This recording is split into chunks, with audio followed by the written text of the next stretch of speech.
one of the things that our research has shown, and we may have talked about this before, is that the rising tide does lift all boats, in fact, and that if you are driving traffic to your e-commerce site, the brand recognition and the brand loyalty that creates actually has downstream impact on being able to increase retail, physical brick and mortar retail sales, right? Because at the end of the day, our belief is the consumer doesn't see channels. They want to buy what they want to buy wherever it is most convenient for them to buy when they want to buy it, right? And so how do we immerse the consumer, right? 360 degrees, right? Every dimension, every avenue, every channel, so that they have the opportunity, whether it's on the marketplaces, Amazon, Walmart, right? Whether it's in brick and mortar in a physical retail space, or whether it's online to a direct-to-consumer site, how do we just enable them to purchase however and wherever and whenever they want?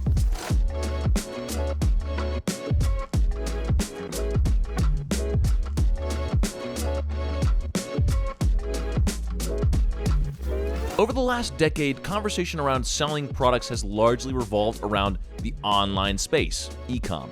But over the last couple of years, the concept of retail and e-commerce, the blending of the two, has slowly started to creep back into conversation. In this episode, I interview Remington from Cart.com. Remington has a lot of good insight, a lot of data centered around the conversation of what retail, e-commerce, the blending of the two will look like over the next couple years. And that's why I'm so stoked to have this conversation and to put this out there. This happened at RetailX, which is a conference that is really centered around, focused on the concept of retail. So I really felt like this conversation was fitting. I really hope that you enjoy this. I know I really did. And if you like what you see, consider subscribing to stay up to date with the latest e-commerce. All that being said, let's jump into this conversation with Remington with Cart.com. I'll see you there. Cam, here we are again. Here we are again. Yeah, thanks for coming. Thank you. Yeah, thanks for having me back. Hopefully I didn't scare away your listeners and your viewers with the last episode I did at Prosper. I don't think you did. I don't think you did. Excellent. Yeah, last time we saw each other was at Prosper. We're at RetailX. How has the show been so far for Cart.com? The show has been pretty good. Obviously, with the Delta variant and the resurgence of the COVID-19 pandemic, we did not know what to expect. Right. They do have, as you know, the show is policing masks pretty heavily, which is great. I mean, I think that's important. And so we've been trying to stay as safe as possible while also trying to get some business done. So the show has been decent. I think a lot of people did stay home out of an abundance of caution, and no one can blame them for that. And I know that this show is planning to expand its presence next year. This show, RetailX, is a unique mix of different industries, different industry verticals. There are companies here that sell retail signage and racking systems, right, and shelving systems, but there's also pure e-commerce companies here, right, that really do not intersect outside of an environment like this. Right. And so that's very interesting, because the entire point of this show is that, hey, the future of retail is omni-channel. And all of these things, even if they don't seem connected, are in fact connected.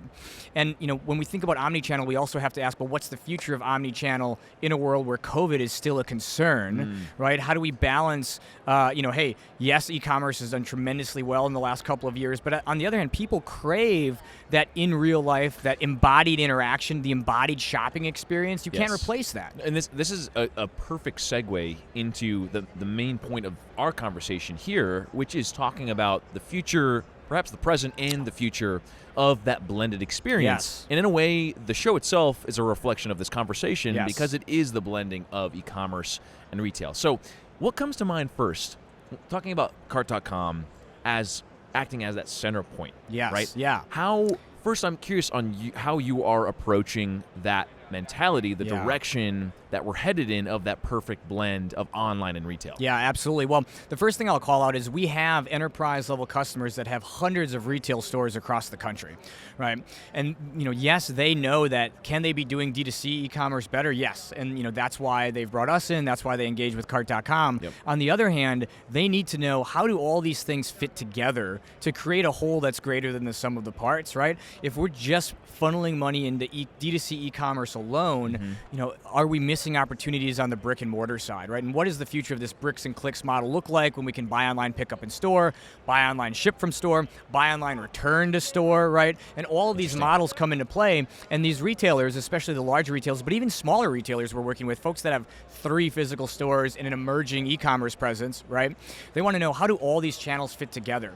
And interestingly, one of the things that our research has shown, and we may have talked about this before, is that the rising tide does lift all boats, in fact, and that if you are driving traffic to your e-commerce site, the brand recognition and the brand loyalty that creates actually has downstream impact on being able to increase retail, physical brick and mortar retail sales, right? Because at the end of the day, our belief is the consumer doesn't see channels. They want to buy what they want to buy wherever it is most convenient for them to buy when they want to buy it, right? And so how do we immerse the consumer, right? 360 degrees, right? Every dimension, every avenue, every channel, so that they have the opportunity, whether it's on the marketplaces, Amazon, Walmart, right? Whether it's in brick and mortar in a physical retail space, or whether it's online on a direct-to-consumer site, how do we just enable them to purchase however and wherever and whenever they want? E-commerce really has been like the focus of conversation over the last, I'm not going to put a period of time on it, but COVID really changed everything into digital, right? It had to be. But now retail is actually really coming back into the mix for conversation. Absolutely. And it's being recognized as an essential piece in building your future, of the future of your brand. So what is it about retail specifically that is so complementary to e-commerce sellers? Well, the first thing I think that a lot of pure play e-commerce companies, whether they're software companies or service companies, a lot of times they forget the human being.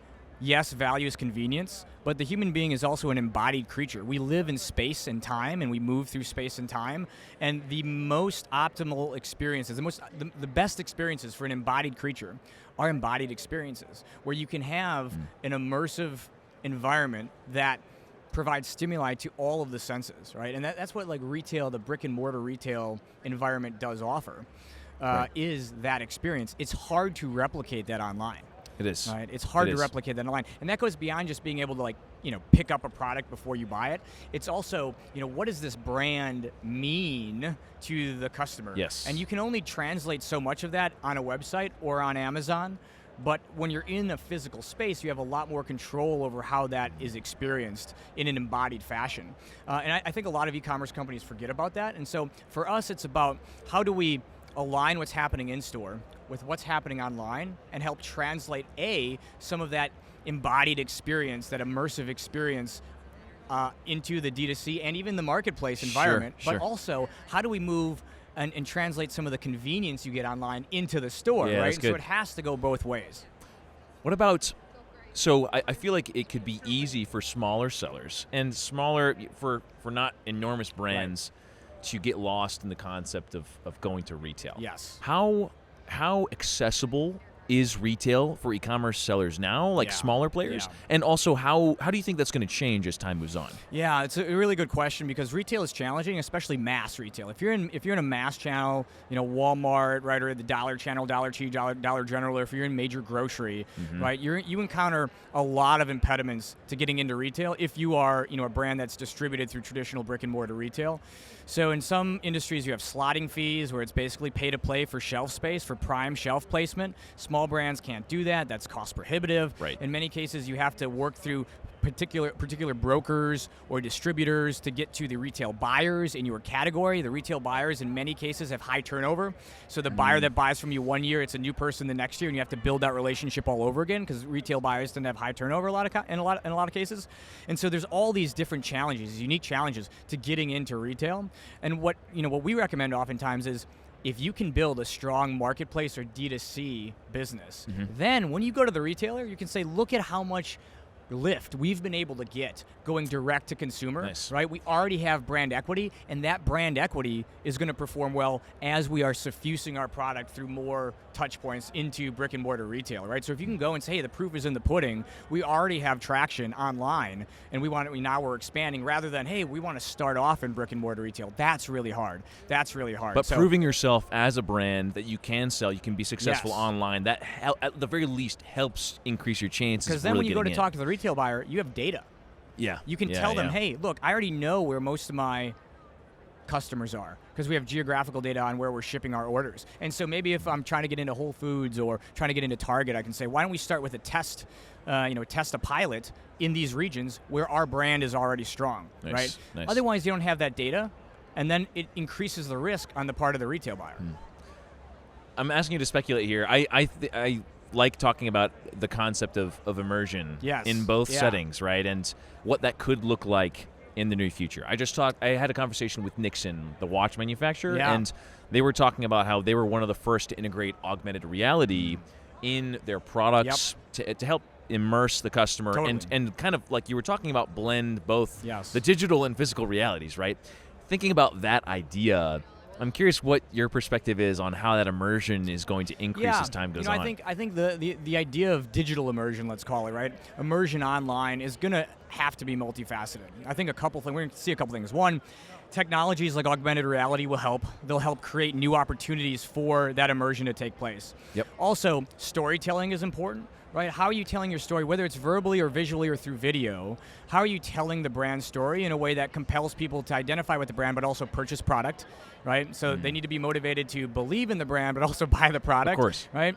And so the storytelling component is a big element of it, in addition to being able to showcase the product in unique ways through such things as augmented reality.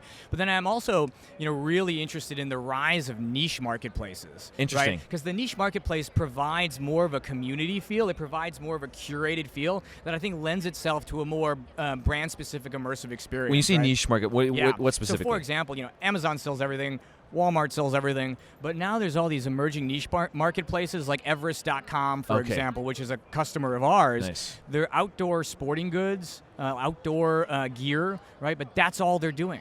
Right, the marketplace specifically, they have thousands of suppliers and merchants on their platform now in their marketplace, but they're able, and they're just starting out, right? There's a lot on their roadmap, but they're starting to curate the entire experience, membership, right? Even they're going to have a Prime-like subscription service, right? But they're going to be able to surround their customers with much more curated experiences, even if it's from everything from hey, that your box arrives with your product in it, and there's a giveaway, right? Well, that giveaway can be hyper aligned with what that buyer's looking for, right? Because it's curated. And so being able to go niche, I think will help a lot on the digital side to create a space where, those customers can really identify with that lifestyle or that movement or that community. People are all about the custom experience, right? Like personalized personalization. Yeah, absolutely. Feeling really involved in the process. It's harder to do with something like Amazon. It can still be done, but those niche marketplaces, Chewy might be another example. Great right? example, absolutely. Pet supplies, custom boxes. You get Chewy.com boxes, right? That's really interesting. I'm curious, pulling this into Cart.com. Yeah. How is Cart.com? How are you paving the way in this retail e-commerce experience? Yeah, so, as you know, Cart.com is end-to-end software and services for direct-to-consumer e-commerce. We have our own fulfillment centers, right? 9 of them across the country. So we're already moving physical goods. So part of our business is not just digital. Yes, we have our own storefront platform, right? Big marketing arm, but we also have warehouses and fulfillment centers and people in those fulfillment centers picking, packing, and shipping, right? And so, our point of view has always been digital and physical combined. I call it phigital, which is a term that you hear sometimes. That's really I really can't claim to invent term. that. That's it's been out there. I picked that up somewhere. But the we've always thought phigitally because we have our own fulfillment centers. We have physical infrastructure, right? And you realize that after you're looking across that entire value chain from the digital to the physical, you realize that one cannot exist today without the other, right? Yes. And so where we want to insert ourselves when it comes to this kind of omni-channel world that we're living in is ultimately to be able to help drive growth, yes, to the direct-to-consumer, but also to be able to say, hey, we want to plug into what you're doing on Marketplace, help enable you there. We want to help drive traffic, yes, to your site, but also to your stores, nice. Right? And then, on the fulfillment side, can we support all of those channels, right?